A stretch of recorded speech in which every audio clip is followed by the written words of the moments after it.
ஆண்டவரும் இரட்சகரும் ஆகிய இயேசு கிறிஸ்துவின் ஈடு இணை இல்லாத பெற்ற நல்ல நாமத்தினாலே மீண்டுமாக ஜீவ பாதை எழுப்புதல் ஊழியத்தின் சார்பாக உங்களை அன்போடு வாழ்த்தி வரவேற்கிறேன். கர்த்தர் நல்லவராகவே இருக்கிறார். அல்லேலூயா, அல்லேலூயா. நம்முடைய வாழ்க்கையில் அதிகமாக என்ன செய்ய வேண்டும் என்றால் செபிக்க வேண்டும். அல்லேலூயா. அதிகமாக நேரங்களை ஒதுக்கி நேரம் கிடைக்கிற பொழுதெல்லாம் நன்றாக செபிக்க வேண்டும். நேரம் கிடைக்கிற பொழுதெல்லாம் நன்றாக வேதத்தை வாசிக்க வேண்டும். அல்லேலூயா. ஒருவேளை வேதத்தை வாசிக்க தெரியவில்லை என்று சொன்னால் வேதத்தை வாசிக்க கேட்க பழகணும். அல்லேலூயா. வாசிக்க தெரிந்தவர்களை வைத்து வாசிக்க வைத்து விட்டு காதால் என்ன செய்யலாம்? கேட்கலாம். அல்லேலூயா. பல வழிகள் இருக்கு. வேதத்தை நன்றாக வாசிக்கணும், நன்றாக நல்ல ஜெபம் பண்ணுங்க. அதே போல வேதத்துடைய ரகசியங்கள் எல்லாம் எங்களுக்கு ஆண்டவரே கற்றுத்தாங்க. வேதத்துடைய ஆழங்களை எங்களுக்கு கற்றுத்தாங்க. என் ஆண்டவரே, வேதத்தில் உள்ள மறைப்பொருளை எல்லாம் நீர் எங்களுக்கு வெளிப்படுத்துங்க என்று சொல்லி ஆண்டவரிடத்தில் நாம் கேட்க வேண்டும். அல்லேலூயா. என்னென்று சொன்னால் அதிகமாய் அவருடைய வேதத்தை கற்றுக்கொள்ள நன்மையான காரியங்களை நாம் கற்றுக்கொள்ள முடியும். அல்லேலூயா. வேதத்தை ஸ்தோத்திர கஷ்டப்பட்டு படித்தோம் அப்படின்னா அதில் ஒரு லாபமும் கிடையாது. வேதத்தை கஷ்டப்பட்டு படித்தோம் அப்படின்னா அதில் எந்த ஒரு பலனை அடைய முடியாது, எந்த ஒரு நன்மைகளையும் காண முடியாது. வேதத்தை பரிசுத்த வேதத்தை வாசிக்கிற பொழுது மிகவும் இஷ்டப்பட்டு வாசிக்கணும். என்ன செய்யணும்? மிகவும் இஷ்டப்பட்டு வாசிக்கணும். கஷ்டப்பட்டு சாப்பிட்டா எப்படி இருக்கும்?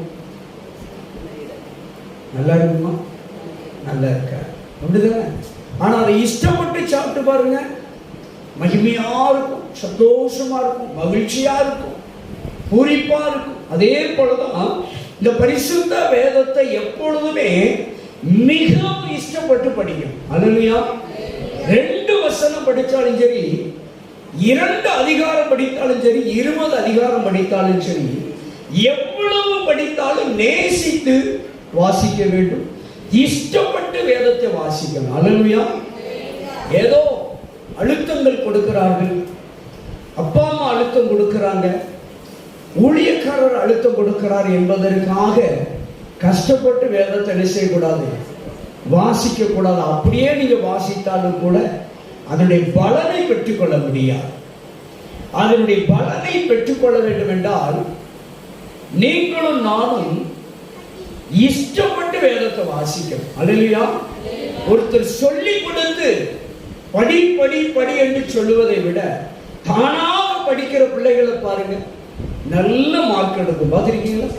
தானா அதுவா இஷ்டப்பட்டு படிச்சுச்சு அப்படின்னா எதிர்பார்ப்பதை விட அதிகமான மதிப்பெண்கள் எடுக்கும். படி படி படின்னு அழுத்தம் கொடுத்து படிக்க வச்சோம்னா தொந்தரவு தாங்கலன்னு படிக்கும். ஆனா அது படிச்சதெல்லாம் மனதில் தங்குமா, நினைவுல இருக்குமா என்று சொன்னால் இருக்கா.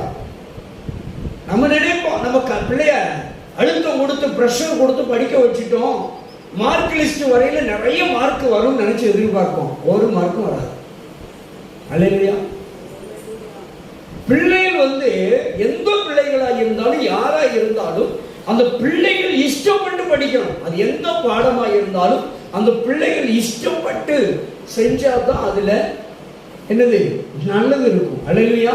பலனை எதிர்பார்க்க முடியும். அதே போலதான் பரிசுத்த வேதத்திலிருந்து நீங்களும் நானும் நன்மையான காரியங்களை அறுவடை செய்ய வேண்டும் என்றால், நன்மையானவைகளை பெற்றுக்கொள்ள வேண்டும் என்றால் இஷ்டப்பட்டால் மட்டும்தான். அல்லேலூயா.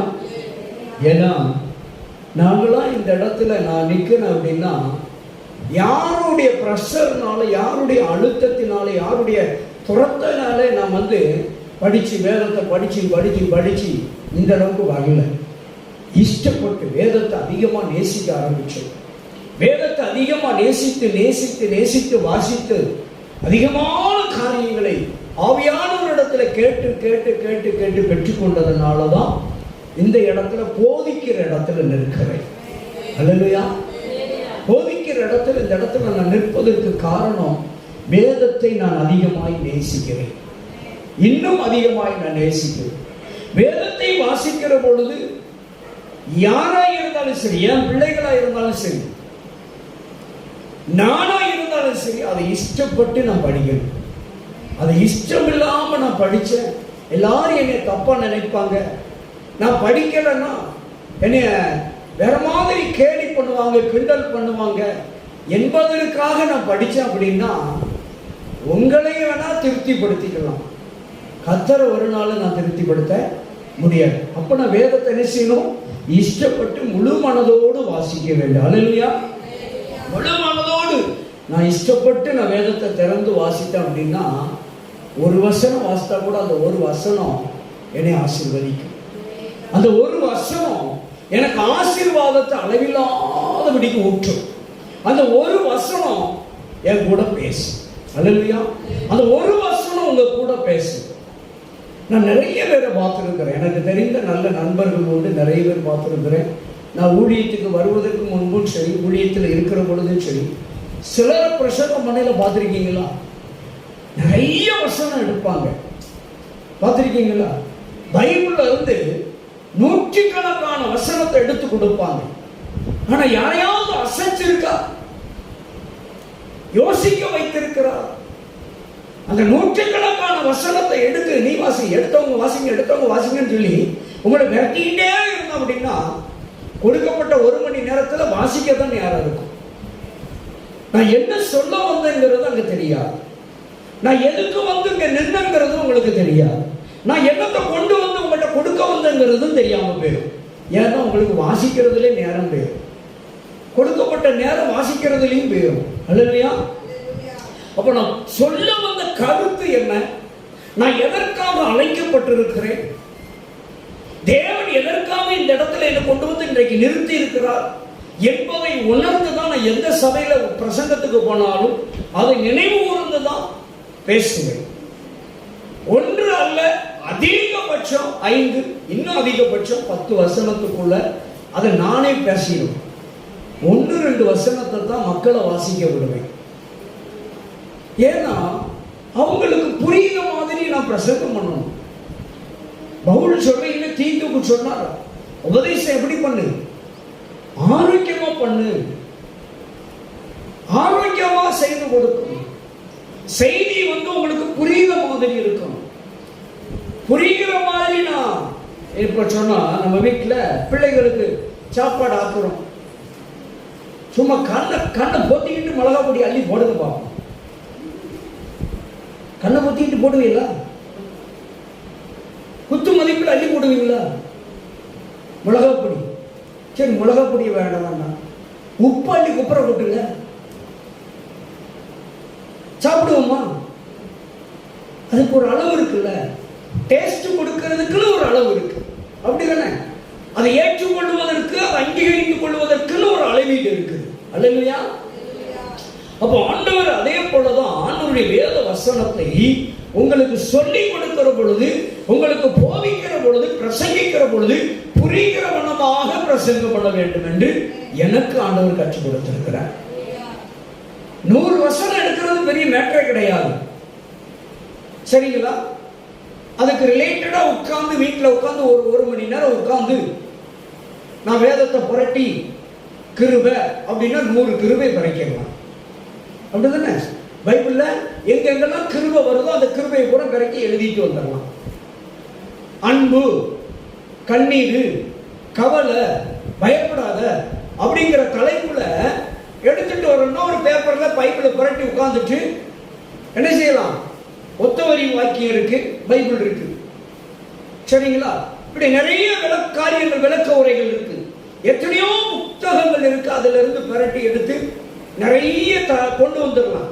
கொண்டு வந்துட்டு உங்களை உட்காந்து 100 வசனத்தை வாசிக்க விட்டோம்னா, வாசிக்க வச்சுட்டு, புரிஞ்சிச்சிங்களா? வாசிக்க விட்டா நான் என்ன சொல்ல வந்தேன்னு உங்களுக்கு தெரியுமா? தெரியா? சரியா? முழு பைபிளும் தெரியணும், முழு பைபிளையும் உங்களுக்கு போதிக்கணும், அதுல எந்த சந்தேகமும் இல்லை, அது சத்தியம். இந்த வேதத்தை முடித்தவர்கள் யாரும் இல்லை. வேதம் வந்து கடலை விட பெரியது. அதை தினந்தோறும் படித்துக் கொண்டே இருக்கலாம், தியானித்துக் கொண்டே இருக்கலாம். ஆழம், அதனுடைய ஆழத்தை யாராலும் அறிய முடியாது. அதனாலதான் பிரசங்கங்கிற பொழுது 1, 2, 3 அதிகபட்சம் 10 வசனத்துக்குள்ள மேற்கோள் காட்டி அந்த 10 வசனத்துக்குள்ள நான் எந்த வசனத்தை கையில் எடுக்கிறேனோ அதை உங்களுக்கு விளக்க சொல்லி அதிலே உங்களை நிறுத்தினால் அது பிரயோஜனமாக இருக்கும். அல்லேலூயா. இப்படியாக பிரசங்கிக்கிறதுக்கு ஒரு கலை இருக்கிறது. இந்த 100 வசனம் பிறக்கி போடுவாங்கல்ல, 100 வசனம் பிறக்கி போடலாம், எல்லாராலையும் முடியும். ஆனா உங்களுக்கு புரியல, உங்களுக்கு பிரயோஜனப்படணும் இல்ல. 100க்கு அதிபதி வந்தான்.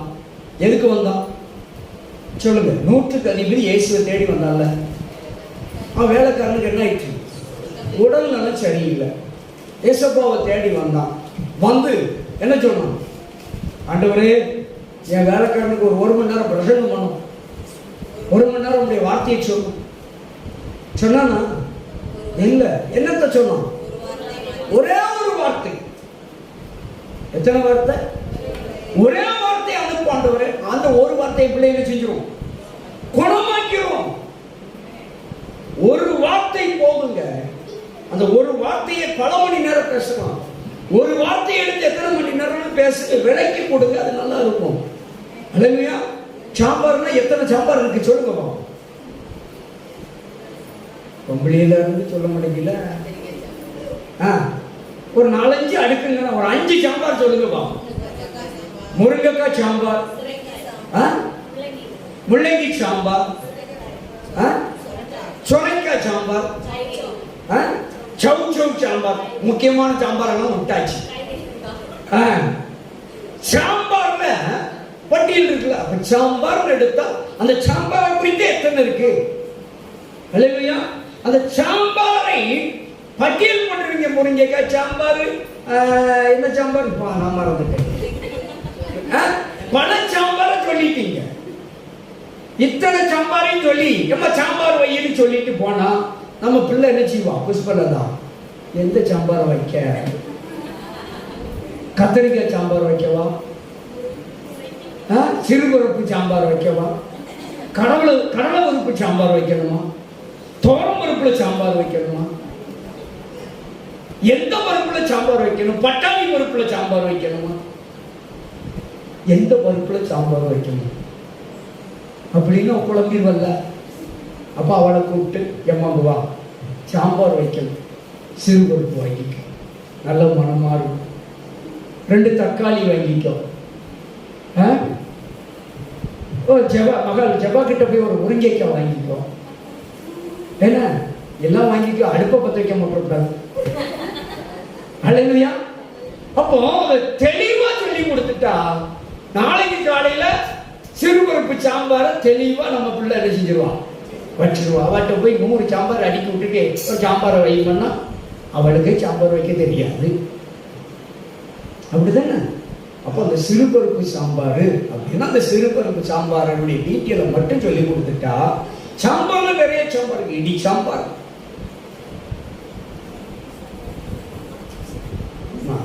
அந்த அக்காட்ட வேலை சொல்லி கொடுப்பா.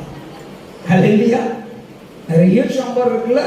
அப்ப அந்த சாம்பார்ல எந்த சாம்பார பேச வரமோ அந்த சாம்பாரை குறித்து தெளிவா பேசிட்டு போயிட்டோம் அப்படின்னா அந்த சாம்பாரை வைக்கே தெரியாட்டாலும் அந்த மகளுக்கு அந்த குறிப்பை மட்டும் சொல்லி கொடுத்துட்டு போய் சாம்பாரை வச்சிருமா நான் போயிட்டு வரேன்னு சொல்லி வந்து சாப்பிட்டு பாருங்க, டேஸ்டா அழகா வச்சிருவோம். ஏன்னா அந்த சாம்பாரை மட்டும்தான் நம்ம சொல்லி கொடுத்துட்டு போயிருவோம். நாளைக்கு காலையில வந்து இப்போ ஒரு சாம்பாரை சொல்லி கொடுத்துட்டு போங்க, ஒரே மாசத்துல அத்தனை சாம்பாரையும் படிச்சுட்டு போயிருவா. அல்லேலூயா. புரிஞ்சுச்சா? நான் மொத்தமா ஒரே நாள்ல ஒரே கலவையில 10 சாம்பாரை குறித்து பேசிட்டு போனா எந்த சாம்பாரை வைக்கிறதுனே தெரியாம போயிடும். அல்லேலூயா. அதனாலதான் ஆண்டவர் பாத்தீங்கன்னா ஏசப்பா 3 வருஷம் ஊழியம் செஞ்சார். 3 வருஷம் ஊழியம் செய்யல அவர் பிரசங்கம் பண்ணதெல்லாம் எந்த ஒரு காரியத்தை பேச ஆரம்பிச்சாரோ அந்த காரியத்துக்கு உட்பட்டதை மட்டும்தான் பேசினார். பார்த்திருக்கீங்களா? ஒரு ஊமையை கையில் எடுத்தார்னா அந்த ஊமைக்குரிய காரியங்களை மட்டும்தான் பேசுவாரு. அந்த ஊமையை விரிவாக்கம் பண்ணிட்டு போயிருவாரு. அடுத்த டாபிக்ல போக மாட்டார். அடுத்த டாபிக்ல இன்னொரு ஊருக்கு போகல, அந்த டாபிக் எடுத்து அதை மட்டும் பேசுவார். அல்லேலூயா. அப்போ புரியுற மாதிரி பேசுறது தான் ஆரோக்கியமான உபதேசம். அல்லேலூயா. சரி, கர்த்தர் நல்லவர். இன்றைக்கு ஆண்டவர் நம்ம கூட பேச சொன்ன ஒரு வார்த்தை உண்டு. எடுத்தவங்க வாசிப்பு. ஆண்டவரும் இரட்சகரும் மீட்பருமாகிய இயேசு கிறிஸ்துவின் நாமத்தில் மீண்டுமாக நான் உங்களை வாழ்த்தி வரவேற்கிறேன். மத்தேயு சுவிசேஷம் 22வது அதிகாரம் 21வது வசனம். மத்தேயு சுவிசேஷம் 22:21. ராயனுடையது என்றார்கள். அதற்கு அவர் அப்படியானால் ராயனுடையதை ராயனுக்கும் தேவனுடையதை தேவனுக்கும் செலுத்துங்கள் என்றார் இயேசு. அல்லேலூயா. இங்கே ஆண்டவர் இன்றைக்கு உங்களுக்கும் எனக்கும் கற்றுத் தருகிற ஒரு காரியம், ராயனுடையது என்றால் என்ன, கர்த்தருடையது என்றால் என்ன, இந்த காரியத்தை குறித்து நம்ம கொஞ்சம் தியானித்து கடந்து சொல்லுவோம். அல்லேலூயா. ஆண்டவரிடத்திலே ஒரு காயின் கொண்டு வந்தார்கள். ஒரு நாணயத்தை கொண்டு வந்து காண்பிக்க சொன்னார் ஆண்டவர்.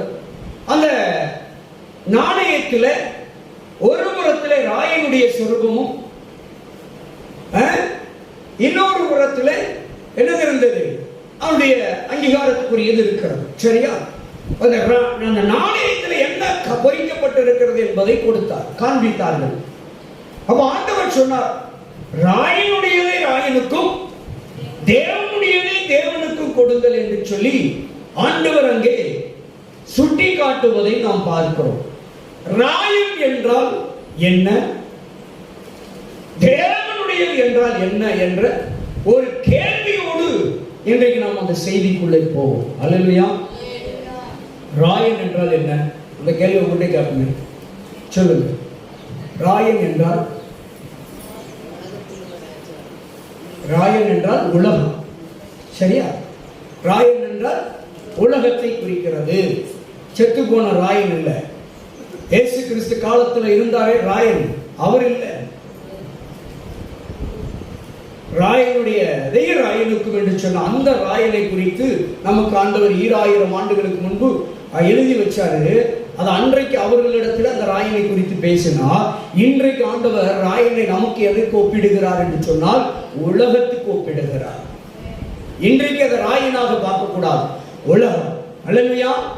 தேவனுடையதுன்னா பரலோகத்துக்குரிய காரியங்கள், தேவன் நமக்கு கொடுக்கப்பட்டதான நியமனங்கள், தேவன் கொடுத்த நீதியான காரியங்கள், இது தேவனுடையது.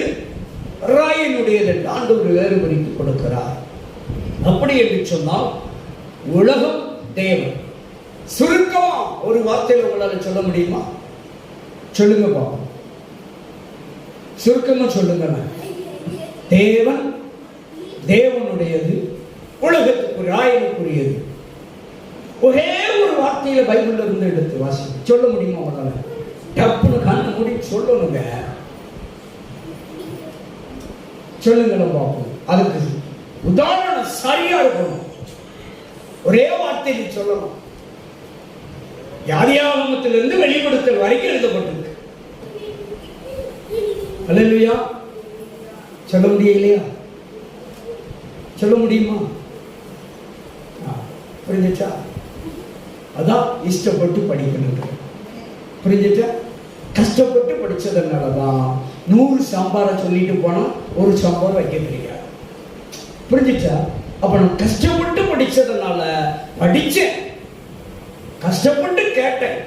ஆனா இஷ்டப்பட்டு படிச்சு இஷ்டப்பட்டு கேட்டிருந்தா அப்படின்னா ஆண்டவர் சொல்றாரு, உதாரணத்தை எடுத்த உடனே தூக்கத்தில் அப்படி எழுப்பி சொல்லுடா, ராயனுடையது தேவனுடைய சொல்லு. 6 நாட்கள் வேலை செய்து கொள், அது உலகம். 7வது நாள் கர்த்தருடையது. அவ்வளவுதானே? ராயனுடையது தேவனுடையது சொன்னதா இல்லையா? உலகம் 6 நாள் நல்ல வேலை செய். 7வது நாள் யாருக்குரியது? 7வது நாள் தேவனுக்குரியது.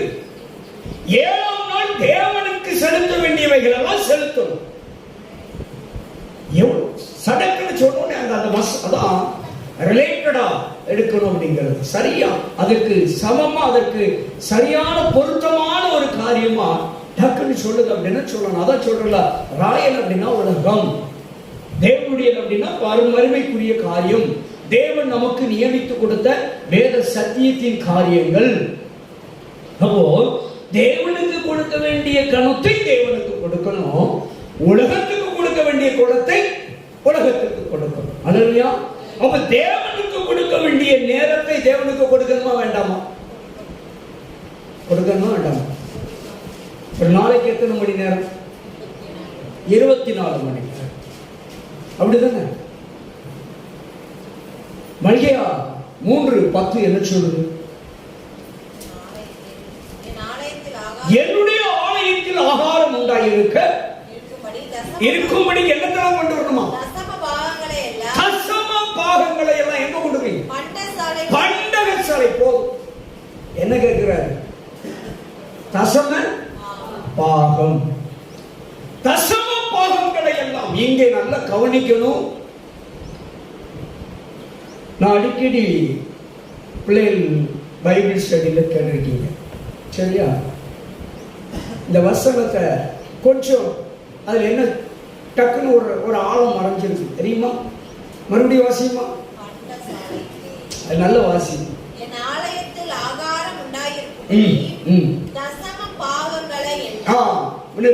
இதுல என்ன புரியுது? அதுல என்ன எழுதுறாரு? தசம பாகம் எழுதல, தசம பாகங்களை எல்லாம் என்று சொல்லி பன்மையில் எழுதுகிறார். என்னுடைய ஆலயத்தில் அப்படின்னு ஒருமையில் எழுதிட்டு தசம பாகத்தை மட்டும் எப்படி எழுதுறாரு? பன்மையில் எழுதுறாரு. சிங்குலர்ல எழுதல, ப்ளூரல்ல எழுதுறாரு. ஆனால் என்னுடைய ஆலயம் என்று சிங்குலர்ல சொல்றாரு, தசம பாகத்தை மட்டும் எழுதுறாரு ப்ளூரல்ல, பன்மையில் எழுதுறாரு. ஒன்றுக்கு மேற்பட்ட, ஒன்றை குறிப்பது என்னுடைய ஆலயங்கிறது ஒன்று. தசம பாகங்களை எல்லாம் என்று சொல்லி ஒன்றுக்கு மேற்பட்ட அப்படிங்கிற காரியத்தை தான் பன்மையில் எழுதுகிறது. அல்லேலூயா. ஒருமை பன்மை அப்படின்னு சொல்லி இலக்கணத்தில் நாம் படிச்சிருக்கிறோம், சரியா? இங்க பாருங்க, தசம பாகங்களை எல்லாம். இப்ப தசம பாகம் சொல்லுமா? தசம பாகம் சொல்லு. தசம பாகம் என்ன செலுத்துவது? 10 1. என்னது 10 1? தசம பாகம் என்னதான் கொடுப்பீங்க? நமக்கு தெரிஞ்சது ஒன்னே ஒண்ணுதான். 1000 ரூபாய் 100 ரூபாய் நான் கொடுப்பேன், இதான் தசம பாகம் அப்படின்னு நம்ம நினைச்சிட்டு இருக்கிறோம். அப்படிதானே? 1000 ரூபாயில 100 ரூபாய் கத்தருக்கு கொடுக்கிறது, இதெல்லாம் தசம பாகம் நான் செலுத்திட்டேன் அப்படின்னு நம்ம பாட்டுல மாறு தட்டிட்டு போயிருந்தோம். அது மட்டும் இல்ல, அங்க பவுல் தீர்க்கதரிசி மல்கியா மூலியமா ஆண்டவர் என்ன எழுதி வைக்கிறார்? பன்மையில தசம பாகங்களை எல்லாம் சீரகத்திலும் வெந்தயத்திலும் கடுகிலும் ஒற்றளத்திலும் அப்படின்னு எழுதுறாரா? இயேசு சொன்னாரு, 2 உடை இருந்தால் 2 உடை இருந்தா ஒண்ணு கொடுத்துருன்னாரு. தசம பாகம் எங்கெல்லாம் வருது பாத்தீங்களா? தசம பாகத்தை பத்தி பேசினா நிறைய இருக்கு, சரியா? இப்ப நான் அந்த லிஸ்டுக்குள்ள போகல. இப்ப நம்ம எடுத்த டாபிக்ல வரும். ஆண்டவர் சொல்லுகிறார், 6 நாளை உலகத்துக்கு கொடுத்துரு, 6 நாட்கள் உனக்காக பயன்படுத்திக்கோ, 7வது நாள் என்னுடையது அப்படின்னு ஆண்டவர் சொல்லிட்டார், சரியா? ஆனா பழைய ஏற்பாட்டு காலத்துல 7வது நாள் எப்படி இருக்கணும்? அடுப்புக்கு ரெஸ்ட் கொடுத்துடணும். அடுப்புக்கே ரெஸ்ட். தீப்பெட்டி பத்திக்க கூடாது, புகை வரக்கூடாது வீட்டுல, தெரியுமா? சோறு பொங்க கூடாது. ஆனா அன்னைக்குதான் நமக்கு ஊர்ல பட்ட கறிக்கடை புறம் திறந்துடும். மீன் கடை, கறிக்கடை, அப்படிதானே? ஒரு கடை விட மாட்டோம். இந்த வாரம் மீன், அடுத்த வாரம் கறி, அடுத்த வாரம் மட்டன், அடுத்த வாரம் சிக்கன். ஓகே, அது பழைய ஏற்பாடு. அதெல்லாம் எடுக்கக்கூடாதுன்னு அவர் சொல்லிட்டு போயிட்டார், எடுக்கக்கூடாது. இப்ப கிருபையின் காலத்துல, சரியா, ஆண்டவர் என்ன பண்ணிட்டாரு? இப்ப கிருபையின் காலத்துக்குள்ள வந்துட்டார். அப்ப கிருபையின் காலத்துல இப்ப என்ன செய்யணும் சொல்லுங்க பாபு. இங்க பழைய ஏற்பாட்டுல ராயனுடையதை ராயனுக்கும் தேவனுடைய தேவனுக்கும் கொடுங்கிற அந்த அடிப்படையினுடைய சத்தியத்தின்படி பார்த்தால் 6 நாள் நமக்காக என்ன வேணாலும் செஞ்சுக்கலாம். 7வது நாள் 6 நாள் கரியாம தின்னுட்டார். 6 நாள் என்ன வேணாலும் வேலை செய் ஓகேட்டார். எவ்வளவு நாளும் சம்பாதிச்சுக்கோ ஓகே. சிக்கன் சாப்பிட முடியா, மட்டன் சாப்பிட முடியா, என்ன வேணாலும் சாப்பிட்டுக்கோ. 23 நேரமும் பிரியாணி ஆனாலும் 6 நாள் சாப்பிட்டுக்கோங்க. 7வது நாள் தொடக்கூடாது அப்படின்னால அது பழைய ஏற்பாடு. புதிய ஏற்பாடு சொல்லுது என் ஆண்டவர் ஓய்வு நாளுக்கும் கர்த்தரா இருக்கிறார். அல்லேலூயா. ஓய்வு நாளுக்கும் கர்த்தரா இருக்கிறார். ஒரு ஆடோ மாடோ கிணத்துல விழுந்தா ஓய்வு நாள் என்ன செய்யக்கூடாது? தூக்கக்கூடாது, தொடக்கூடாது. அது பழைய ஏற்பாடு. ஆனா புதிய ஏற்பாட்டின் பிரமாணம் ஓய்வு நாளுக்கும் தேவன் கர்த்தரா இருக்கிறாரா? அல்லேலூயா. சரி, இப்போ ஓய்வு நாளிலும் சாப்பிடலாம்னு சொல்லிட்டு போயிட்டார். அதனாலதான் நம்ம மீன் கடையை விடுறது கிடையாது, மட்டன் கடையை விடுறது கிடையாது. நேரம் 6 நாள் சாப்பிட்ட மாதிரி 7வது நாளும் வாங்கி சாப்பிட்டு இருக்கோம். ஓகே, அதை ஆண்டவரே அனுமதிச்சிட்டார். சரியா? ஆனா ஓய்வு நாள் கர்த்தரை ஆராதிக்கணும், அதை மறந்துடக்கூடாது. ஆனா பழைய ஏற்பாட்டுல ஓய்வு நாள் முழுவதும் கர்த்தருக்குரியது. புதிய ஏற்பாட்டுல 7 நாளும் கர்த்தருக்குரியது. மறக்கக்கூடாது. புதிய ஏற்பாட்டு சட்டம் பெருசா, பழைய ஏற்பாட்டு சட்டம் பெருசான்னு கேட்டீங்கன்னு வச்சுக்கோங்களேன். எது பெருசு சொல்லுங்க? புதிய ஏற்பாடு சட்டம் தாங்க பயங்கரமானது, தெரியுமா? பழைய ஏற்பாட்டு சட்டத்துல உங்களுக்கு எல்லாமே என்ன இருக்கு? ஒருத்தன் தப்பு செய்யறதுக்கு முன்னாடி ஒரு மாட்டை வாங்கி விட்டுருவான். வாங்கி விட்டுட்டு தப்பு செஞ்சுட்டு அந்த மாட்டை அந்த மிருகத்தை அடிச்சுட்டு சரி பண்ணிட்டு போயிருவான். அடுத்தாலே தப்பு செய்ய போறேன்னு சொல்லி ஒரு மாட்டையோ ஆட்டையோ எதையோ ஒண்ணு வாங்கி விட்டுட்டு அவன் தப்பு செஞ்சுட்டு இருப்பான். ஆனா புதிய ஏற்பாடு அப்படி இல்ல. ஒரு வாய்ப்பு கொடுக்கிறாரு. எவ்வளவு பெரிய பாவியா இருந்தா நான் மன்னிக்கிறேன், மன்னிச்சாச்சு. ஆனா ஆண்டவர் சொன்னார் புதிய ஏற்பாட்டு பிரமாணம் என்ன சொல்லுச்சு தெரியுமா? இனி பாவம் செய்யக்கூடாது. இனி பழைய ஏற்பாடு அப்படி இல்ல.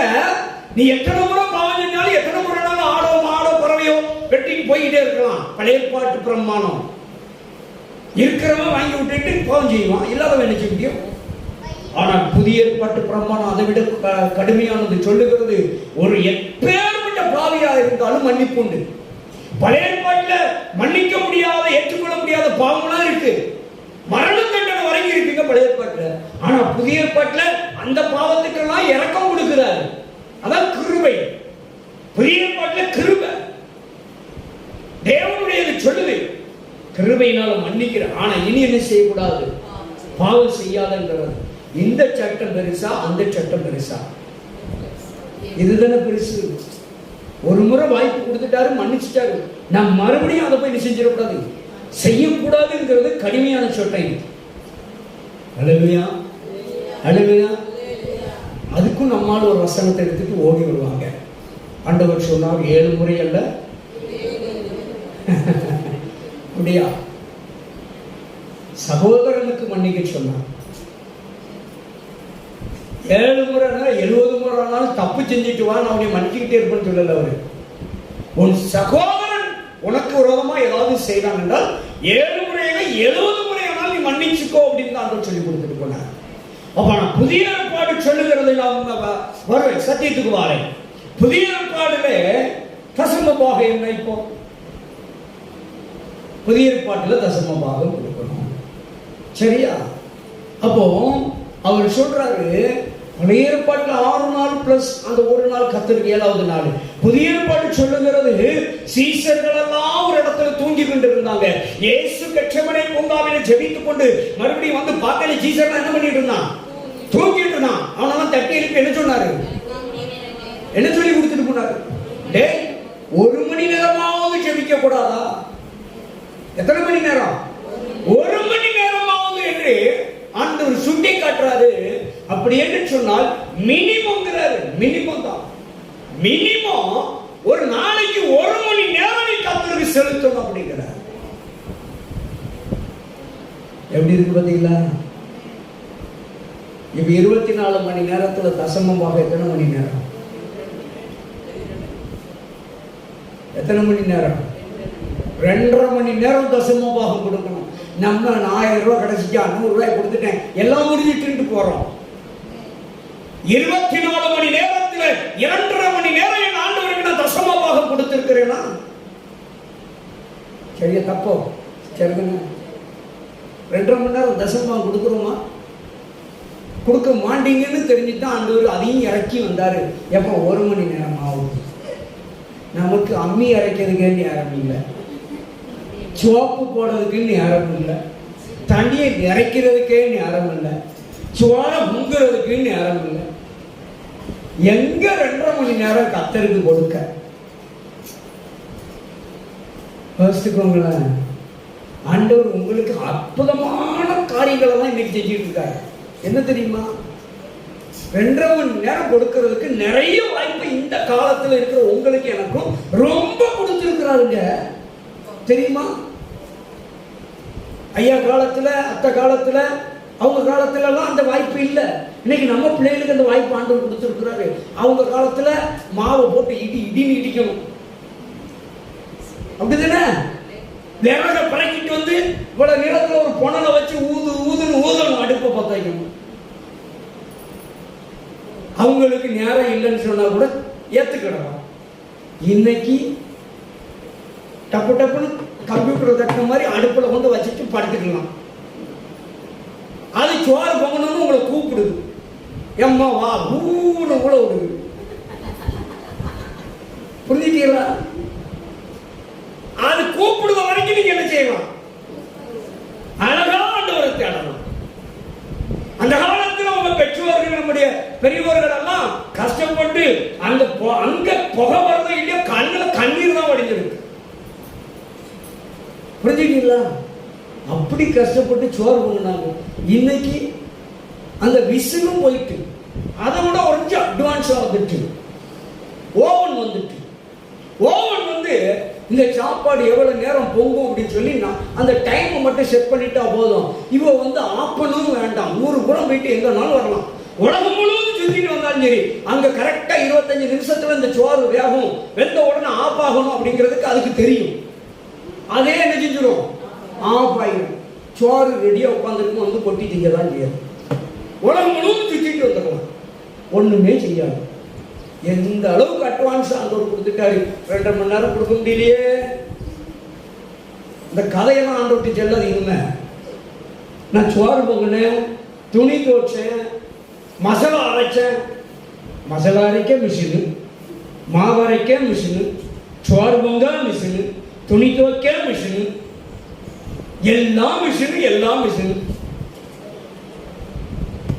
யோசித்து பாருங்க, இவ்வளவு வாய்ப்பு உங்களுக்கு கொடுத்துட்டேன், அந்த 1 மணி நேரம் எனக்கு ஏன் கொடுக்க மாட்டேங்க? ராயனுடையதெல்லாம் நம்ம செலவு பண்றோம், கர்த்தருடையதை மட்டும் கொடுக்க முடியல. ராயனுடையதை கொடுக்கும், கர்த்தருடையதை நம்மளால கொடுக்க முடியல. இதெல்லாம் உண்மையா பொய்யா? உண்மைதானே? யோசித்து பாருங்க. அப்படிதானே? எல்லாமே உண்மை. முன்னாடியாவது பேக் எடுத்து சாப்பிட்டு பர்ச்சேசிங் பண்ண மார்க்கெட்டுக்கு போனோம். இப்ப அந்த வேலையும் இல்லை.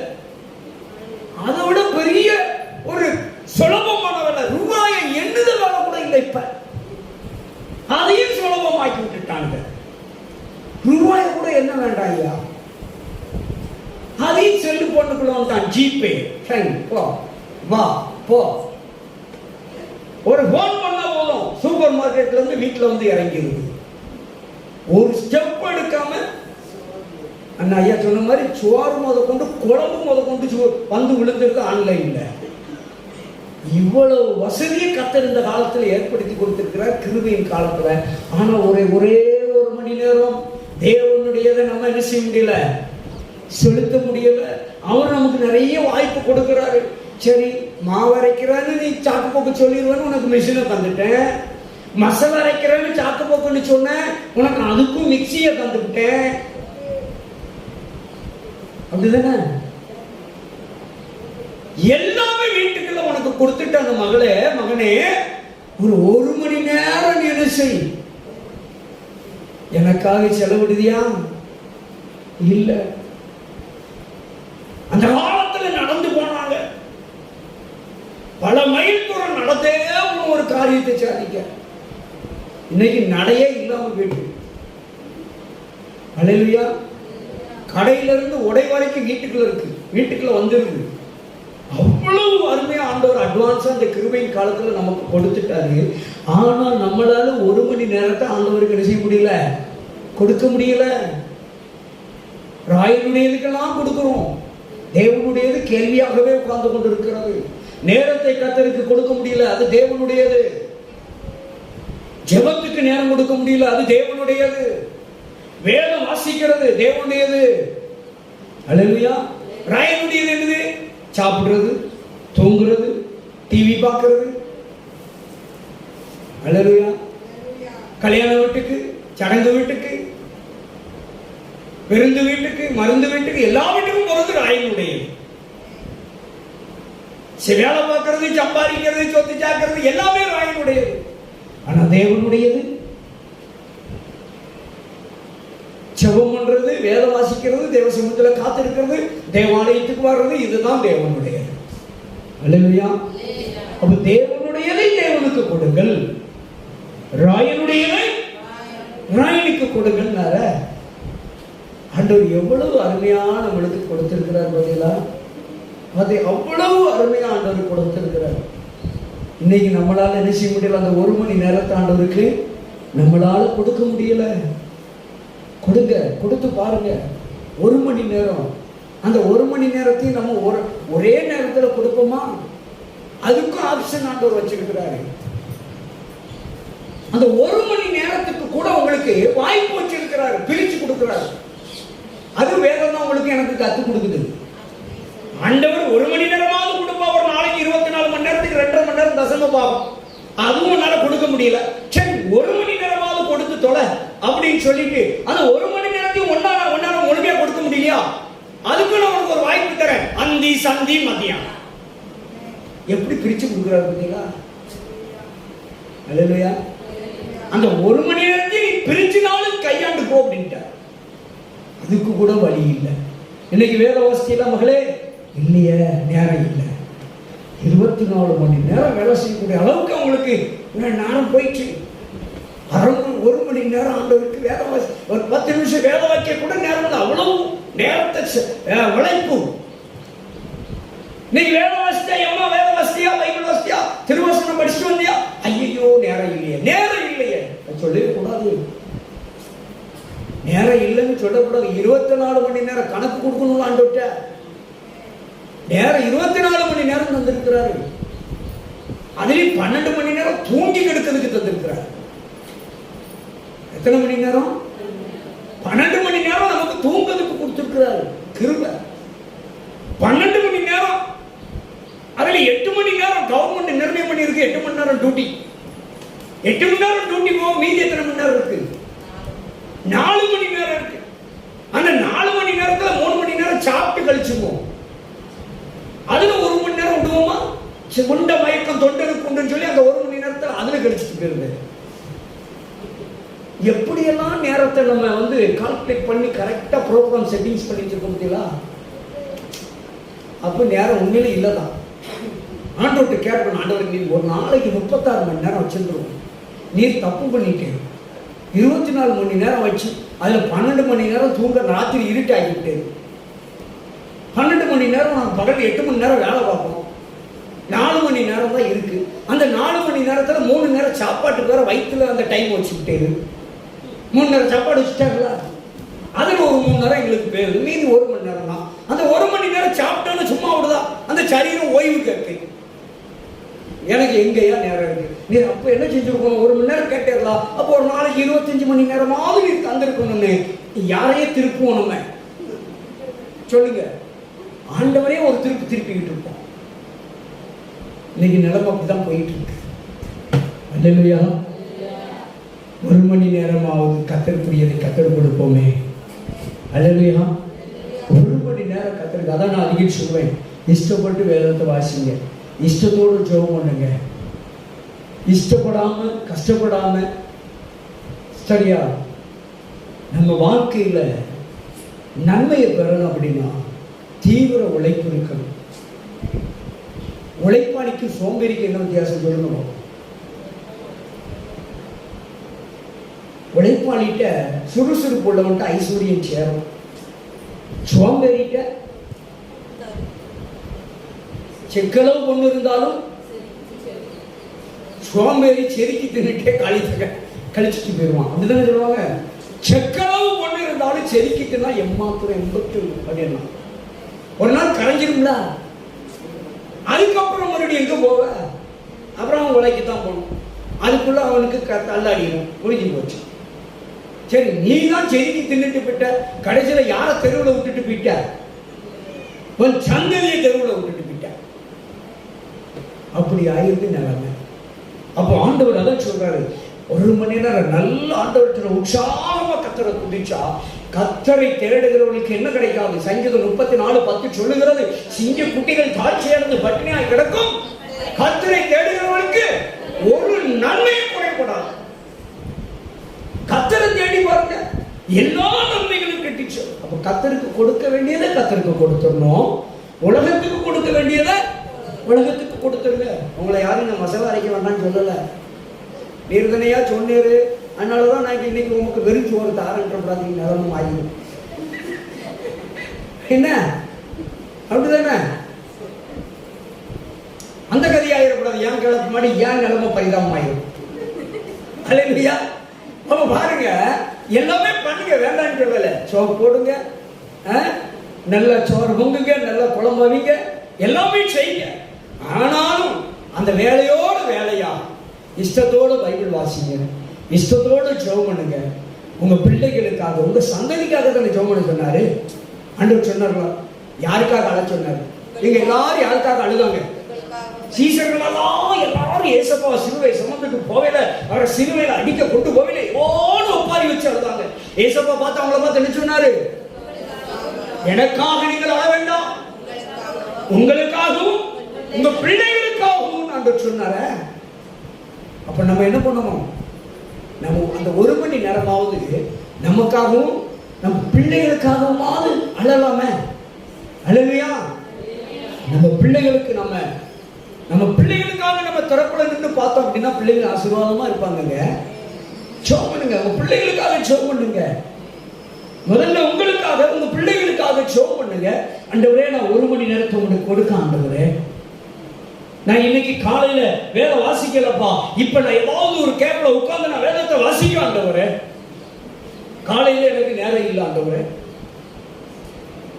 இப்பமாவது நான் வாசிக்கிறேன் ஆண்டவர். அந்தி சந்தி மத்தியானம் எழுதி வச்சுட்டு போயிட்டார. ஏதாவது ஒரு பகுதியில ஒரு மணி நேரத்தை, குறைஞ்சது ஒரு மணி நேரமாவது கொடுங்களேன். அல்லேலூயா, அல்லேலூயா. ஆண்டவருக்குரியதை ராயனுக்குரியதை ராயனுக்கும், தேவனுடையதை தேவனுக்கும், உலகத்துக்குரியதை உலகத்துக்கும், தேவராஜ்யத்துக்குரியதை தேவராஜ்யத்துக்கும் கொடுக்கணுங்க. தேவனுக்கு கொடுக்க வேண்டிய கனத்தை, தேவனுக்கு கொடுக்க வேண்டிய மரியாதையை, தேவனுக்கு கொடுக்க வேண்டிய மகிமை, தேவனுக்கு கொடுக்க வேண்டிய துதியை நாம் கட்டாயம் கொடுத்து ஆகணும். அல்லேலூயா. தேவனுக்குரியதை தேவனுக்கு கொடுத்தால்தான் தேவன் நமக்கு பரிபூரணமான ஆசீர்வாதங்களை தருவார். அல்லேலூயா.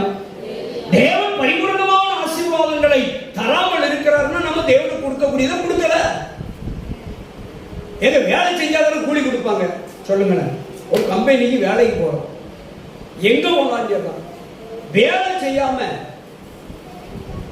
வேலை செய்யலன்னா கூலி கொடுப்பாங்களா? சொல்லுங்க. யாருமே கொடுக்க மாட்டாங்க, தெரியுமா? வேலை செஞ்சு சும்மா வச்சுக்கிட்டு யாரும் சம்பளம் கொடுக்கவே மாட்டாங்க.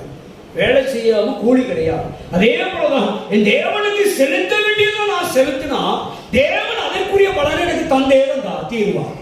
அல்லேலூயா. நாம செய்ய வேண்டியதை நாம செய்யணும், அவர் செய்ய வேண்டியதை அவர் செய்வார். அல்லேலூயா. உலகத்துக்குரிய காரியத்தை உலகத்துக்கு கொடுக்க வேண்டாம்னு சொல்லல. அதே வேளையில தேவனுக்கு கொடுக்க வேண்டிய காரியத்தை தேவனுக்கு கொடுங்க. பிள்ளைகள் எழுந்திருக்கிறதுக்கு முன்பாக பெற்றோர்கள் எழுந்து ஜெபிக்கணும். அல்லேலூயா. பிள்ளைகளுக்காக ஜெபம் பண்ணுங்க, உங்க குடும்பத்துக்காக ஜெபம் பண்ணுங்க, நீங்க போற சபைக்காக, ஊழியத்துக்காக, ஊழியக்காரங்களுக்காக, உங்க உறவுகளுக்காக ஜெபம் பண்ணுங்க. உங்க சொந்தங்கள், உங்க பிள்ளைகள், இன்னும் உங்க கர்ப்ப பிறப்பு வழிகள் எவ்வளவு ரட்சிக்கப்படல அவங்களுக்காக ஜெபம் பண்ணுங்க. ஒவ்வொரு நிமிஷம் ஜெபம் பண்ணி பாருங்க, ஆண்டவர் ஆசீர்வதிப்பார். அல்லேலூயா. எனக்கு கொடுத்த வேலையில நாங்க சரியா வேலை செஞ்சா எனக்கு கூலி உண்டு. எனக்கு வேற ஆண்டவர் சமையை கட்டி தந்துட்டார், நான் பாட்டுல பாயை விரிச்சு துண்டை விரிச்சு தூங்கிட்டு நம்ம பாட்டுல போயிட்டே இருந்தா எனக்கு எதாவது கொடுப்பாரா? பூச கொடுப்பார். மொத்தமா அடி அடிப்பார். நீங்க இருந்தது வா மேல அடிப்பார். அல்லேலூயா. அப்ப நான் செய்ய வேண்டியதை சரியாய் செய்து, என் கர்த்தருக்கு கொடுக்க வேண்டியதை நான் கர்த்தருக்கு கொடுக்கணும், உலகத்துக்கு கொடுக்க வேண்டியதை உலகத்துக்கு கொடுக்கணும். அல்லேலூயா. அதனால தேவன் நல்ல வாய்ப்பு அருமையா சொல்லியிருக்கார். நீ உலகத்துக்கு ஒண்ணுமே கொடுக்க வேண்டாம்னு சொல்லல. உலகத்துக்கு கொடுக்க வேண்டிய நேரத்தை உலகத்துக்கு கொடுத்துரு, கர்த்தருக்கு கொடுக்க வேண்டிய நேரத்தை கர்த்தருக்கு கொடுத்துரு. அல்லேலூயா. ஏன்னா பழைய ஏற்பாடும் அதுதான் சொல்லிச்சு, புதிய ஏற்பாட்டு பிரமாணமும் அதுதான் சொல்லுது. பழைய ஏற்பாடு 6 நாள் கொடுத்துரு, 7வது நாள் ஓய்ந்திருந்தாரு. இங்க புதிய ஏற்பாட்டிலும் பிரமாணத்திலும் சொல்றாரு, கர்த்தருக்குரியது கர்த்தருக்கு கொடுப்பா, உலகத்துக்குரியதை உலகத்துக்கு கொடு, ஆவிக்குரிய காரியத்துக்கு ஆவிக்குரியதை கொடு, மாம்சத்துக்குரியதை மாம்சத்துக்கு கொடு. அல்லேலூயா. தேவன் இதைத்தான் விரும்புகிறார். இப்படி நாம செய்தோம் என்று சொன்னால் நிச்சயமாய் கர்த்தர் நம்மளை பரிபூரணமா ஆசீர்வதிப்பார். சிங்கக்குட்டிகள் பட்டினி கிடக்கும், ஆண்டவரை தேடுவதற்கு கூறவில்லையே. சிங்கக்குட்டிகள் பட்டினி கிடக்கும், ஆண்டவரை தேடுவதற்கு கூறவில்லையே.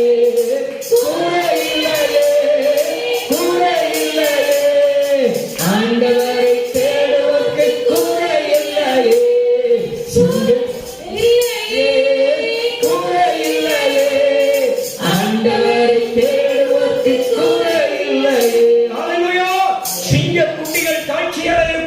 எவ்வளவு பெரிய பலவானா இருந்தாலும், எவ்வளவு ஒரு ஐஸ்வர்யவானா இருந்தாலும், அவன் கூட சில நேரங்களில் பட்டினியாக கிடப்பான். ஆனா ஒன்றுமே இல்லாத நீங்களும் நானும் திருப்தியா இருப்போம், பட்டினியா இருப்பதும். அல்லேலூயா. தேவனுக்குரியது தேவனும், கர்த்தருக்குரியது கர்த்தருக்கு கொடுத்து பாருங்க, கர்த்தர் நிச்சயமாய் உங்களையும் என்னையும் ஆசீர்வதிப்பார். அல்லேலூயா. இதைதான் வேதம் சொல்லி இந்த காரியத்தை நிறைய பேசலாம் வருங்காலங்களிலே. இன்றைக்கு இவ்வளவாய் நம்ம முடித்துக் கொள்வோம். ராயனுடையதை ராயனுக்கும், தேவனுடையதை தேவனுக்கும் கொடுக்க வேண்டும். மாம்சத்துக்குரியதை மாம்சத்துக்கும், ஆவிக்குரியதை ஆவிக்கும் கொடுக்க வேண்டும். அல்லேலூயா. தேவன் அப்படியாய் நடந்து ஜீவித்தோம் என்று சொன்னார். தேவனுக்கு கொடுக்க வேண்டிய எப்படி வாசித்தோமோ தசம பாகங்களை எல்லாம் என்று சொல்லி தசம பாகத்தினுடைய பட்டியலில் ஒன்று இடம் வருகிறது. 24 மணி நேரத்தில் 2.5 மணி நேரம் தசம பாகம் என்பதை மறந்துவிடக் கூடாது. ஒருவேளை பகல் காலத்துக்குரிய தசம பாகம் 1.25 மணி நேரம் நமக்கு இருக்கிறது. அல்லேலூயா. ஆனால் அதையும் ஆண்டவர் சொன்னார், 1 மணி நேரமாவது என்று ஆண்டவர் நமக்கு கற்பித்து கொடுத்திருக்கிறார். ஆண்டவருக்கு கொடுக்க வேண்டியது ஆண்டவருக்கு கொடுப்போம், கர்த்தர் நமக்கு கொடுக்க வேண்டியதை ஒரு குறையில்லாமல் கொடுத்து நம்மை ஆசீர்வதிப்பார். அல்லேலூயா. அப்படியே எல்லாரும் கண்களை மூடுவோமா. கேட்ட சத்தியத்திற்காக, கேட்ட வார்த்தைக்காக ஸ்தோத்திரம். அருமையான சகோதரி ராணியக்கா அவர்கள் செபிப்பார்கள். ஆண்டவர் நம்மோடு இன்னைக்கு பேசி இருக்கிறார். எல்லாரும் கண்களை மூடி துதிக்கிறோம் ஸ்தோத்திரிக்கிறோம். இயேசுப்பா நன்றியப்பா என் தகப்பனே அப்பா, எங்களோடு கூட பேசின கிருபைக்காக ஸ்தோத்திரம் ஸ்தோத்திரம் ஸ்தோத்திரம் ஸ்தோத்திரம் ஸ்தோத்திரம். ஆண்டவரே ஆரம்பம் முதல் முடிவரைக்கும் உடைய வல்லமை எதற்காக அப்பா ஆரம்ப ஜெபத்திலே பாட வேளையில ஆராதனை வேளையில எங்களோடு பேசுனீங்கப்பா. ஸ்தோத்திரம் ஆண்டவரே. அப்பா எங்களை கர்த்தர் தெளிவாக ஆராதனையில பேசுனீங்க தகப்பனே. ஸ்தோத்திரம். ஒவ்வொரு தனிப்பட்ட முறையில பேசுனீங்க. ஸ்தோத்திரம் ஆண்டவரே. அந்த வல்லமை தந்தக்காக ஸ்தோத்திரம். கமல போஷ பலப ரிபரே பல பல அப்பா அப்பா அப்பா அப்பா ஸ்தோத்திரம் அப்பா. ஆண்டவரே வந்திருக்க எல்லாரும் ஆசீர்வாதத்தால் ஸ்தோத்திரம் தாவே. ஏசப்பா ராயனுடைய ராயனுக்கு கொடுக்கறதே ஆண்டவரே, நாங்க உலக பிரகாரமான வட்டி வரி நினைச்சோம் ஆண்டவரே, உலக பிரகாரமான வரி கொடுக்கிறது அப்படின்னு நினைச்சோம் ஐயா. ஏசப்பா இன்னைக்கு நல்ல எங்களுக்கு தெளிவாக கர்த்தாவே கற்றுக் கொடுத்த கிருபைக்காக ஸ்தோத்திரம். தேவனுக்குரிய நேரத்தை தேவனுக்கு கொடுக்க வேண்டும் ஆண்டவரே ஐயா. ராயனுக்குரியதை ராயனுக்கு உலக பிரகாரமான காரியத்துல உண்மை உத்தமமாக இருக்கணும் ஆண்டவரே ஐயா. அதே போல தேவனுக்குரியதை அதை விட அப்பா இந்த நாளிலே புதுப்பித்து அனுப்புவீராக, எங்களை விசேஷத்தோடு அனுப்புவீராக, அனுப்புவீராக. இன்னும் முடியலாண்டவர் முடிவுக்காக தொடுவீராக, மற்றவர்களை வெளிப்படுத்துவீராக, நிலைமைகளை நிரப்பட்டுவாங்க.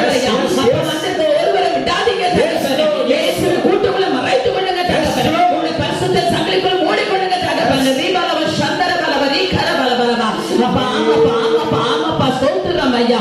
ஆண்டவரே எங்களுக்கு கற்றுக் கொடுத்த காரியங்களுக்காக ஸ்தோத்திரம். ஸ்தோத்திரம் ஐயா. எங்கள் வெளிப்படுத்துற காரியங்களுக்காக ஸ்தோத்திரம் ஐயா. எங்கள் பலவீனத்திலே கட்ட பலன் தந்ததுக்காக ஸ்தோத்திரம் ஐயா. எங்கள் குடும்பங்களை தனிப்பட்ட முறையில் பேசுறதுக்காக ஸ்தோத்திரம் ஐயா. உன்னை மகனை கொண்டு வந்ததுக்காக ஸ்தோத்திரம் ஐயா. மகனை வல்லமையை பயன்படுத்தினதுக்காக ஸ்தோத்திரம் ஐயா. தகப்பனே ஆண்டவரே, எங்கள் தேவனுடைய ஆசீர்வாதத்தை தந்தீரே ஸ்தோத்திரம் ஐயா. வல்லமை வரங்களை நிரப்பினதுக்காக ஸ்தோத்திரம் ஐயா. ஆண்டவரே, ஆவிக்குரிய ஆசீர்வாதத்தை அள்ளி தந்தீரப்பா. ஹல்லேலூயா. அதை நாங்கள் விட்டு விடக்கூடாது ஐயா. இங்க விட்டு வாங்கி இங்க விட்டு விட்டு கடந்து செல்லாதபடி வந்திருக்கிற ஒவ்வொருவரை கட்ட நித்திய மகிழ்ச்சி தலைமை இரட்டிப்பான நன்மை தந்து ஆண்டவரே நிரப்பி நடத்துவதாக. கடந்து செல்லும் பொழுது வீடுகள் அற்புதம் காணப்படுவதாக. ஒவ்வொருவர் மேல அற்புதம் இருக்கணும் ஆண்டவரே. தொடர்ந்து நாங்கள் உங்களை கரத்தை பிடித்து ஓட எங்களுக்கு உதவி செய்வீராக, உதவி செய்வீராக. இயேசுவின் நாமத்திலே ஜெபிக்கிறோம் நல்ல பிதாவே, ஆமென். கிருபையும் இரக்கமும் நிறைந்த பரிசுத்தமான பரலோக பிதாவே, இந்த நல்ல வேளையில் ஆண்டவரே, இந்த வேளை நம்முடைய வார்த்தையை கேட்டு பார்த்து கொண்டிருக்கிற இங்கே அமர்ந்திருக்கிற எல்லா பிள்ளைகளையும் நீர் ஆண்டவரை அளவில்லாதபடிக்கு ஆசீர்வதியும். உங்களுடைய பிள்ளைகள் உம்மிடத்திலே காத்திருந்து இன்னும் அநேக ஆசீர்வாதங்களை, நன்மைகளை, விடுதலை பெற்றுக் கொள்ளட்டும்பா. உங்களுடைய பிள்ளைகளை உமக்கு சித்தமான வழியிலே நடத்துவீராக. பிள்ளையுடைய வாழ்க்கையில வறுமையோ, வெறுமையோ, தரித்திரமோ, கடனோ, வியாதியோ, கட்டுகளோ இருக்கக்கூடாது ஆண்டவரே. சமாதான குலைச்சல், வேதனைகள், துன்பங்கள், கண்ணீர் இருக்கக்கூடாது. தேவன் சந்தோஷத்தை, சமாதானத்தையும் ஆண்டவரே அளவில்லாதபடிக்கு கொடுத்து ஆசீர்வதிப்பீராக. உங்களுடைய பிள்ளைகள் இந்த உலகத்திலே ஜீவிக்கிற அந்த காலங்களிலே உலகத்துக்குரியதை உலகத்துக்கும், தேவனுக்குரியதை தேவனுக்கும் கொடுத்து ஆண்டவரே நன்மையான காரியங்களை சோதரித்துக் கொள்ளட்டப்பா. ஆண்டவரே குடும்பமாய் வாழையடியாய் ஆசீர்வாதமாய் வாழட்டப்பா. நோய் நொடி இல்லாமல், கடந்தடி இல்லாமல், கஷ்டம் இல்லாமல், கண்ணீர் இல்லாமல், வேதனைகள் இல்லாமல், வழக்குகள் இல்லாமல், துன்பம் இல்லாமல், ஆண்டவரே வறுமை, வெறுமை, தரித்திர, கடன் இல்லாமல் நல்ல வாழ்க்கை வாழட்டும் ஐயா. நீர் ஆசீர்வதிப்பீராக. ஆசீர்வதியும் ஆண்டவரே. உம்முடைய பிள்ளைகளை ஆண்டவரே உம்முடைய ஐஸ்வரியத்தினாலே நிரப்புவீராக. உம்முடைய மகிமையின் ஐஸ்வரியத்தினால் நிரப்புங்க ஆண்டவரே. உம்முடைய மேன்மையின் ஆசீர்வாதத்தினால் நிரப்புங்க. உம்முடைய பிள்ளைகளுடைய எல்லா பொருளாதார மண்டலத்தையும் ஆசீர்வதிப்பா. எல்லா பொருளாதார தேவைகளையும் சந்திப்பீராக. கர்த்தாவே, திருமண தடைகளை ஆண்டவரே நீக்கி திருமணத்தை நடத்திட்டாங்கப்பா. குழந்தை பாக்கியத்துடைய தடைகளை நீக்கி குழந்தை பாக்கியங்களை கொடுங்கடே. வீடு வாசல் இல்லாத தம்பதிகளுக்கு, பிள்ளைகளுக்கு, குடும்பங்களுக்கு சொந்த வீடு வாசலை கொடுங்கப்பா. வீடு வாசல் கட்டி கொண்டிருக்கிறவர்களுக்கு நல்ல முறையில கட்டி முடிக்க உதவி செய்யுங்கப்பா. தேவையான பணங்கள் சந்திக்கப்படட்டப்பா. ஆண்டவரே, நீண்ட காலமாய் கடனோடு கடந்து கஷ்டப்படுறவங்க, வாடகை கொடுக்க முடியாதவங்களுக்கெல்லாம் அந்த பண தேவையெல்லாம் சந்திக்கப்படட்டையா. கடனிலிருந்து ஒரு விடுதலை கொடுங்க. வழக்குகளிலிருந்து, பிரச்சனையிலிருந்து, பிரிவினையிலிருந்து ஒரு விடுதலை கொடுங்கப்பா. நல்ல வாழ்க்கை வாழட்டும் ஆண்டவரே. வியாதியை விலக்கி போடுவீராக. நோய்களை குணமாக்குவீராக. பிள்ளைசுனிய மாந்திரிக சேவனை ஏவலி கிரியைகளினால் பாதிக்கப்பட்டிருக்கிற பிள்ளைகள் குடும்பங்களை கர்த்தர் முற்றிலுமாக மீட்டெடுப்பீராக. ஆசீர்வதி. நல்ல நாமம் மகிமைப்படட்டும். உங்க கரத்தில் நாங்கள் தாழ்த்துகிறோம். நன்மைகளையும் ஆசீர்வாதங்களையும் இயேசுவின் நாமத்திலே சோதரித்துக் கொள்கிறோம் நல்ல பிதாவே, ஆமென். எல்லாம் சேர்ந்து சொல்லுவோமா?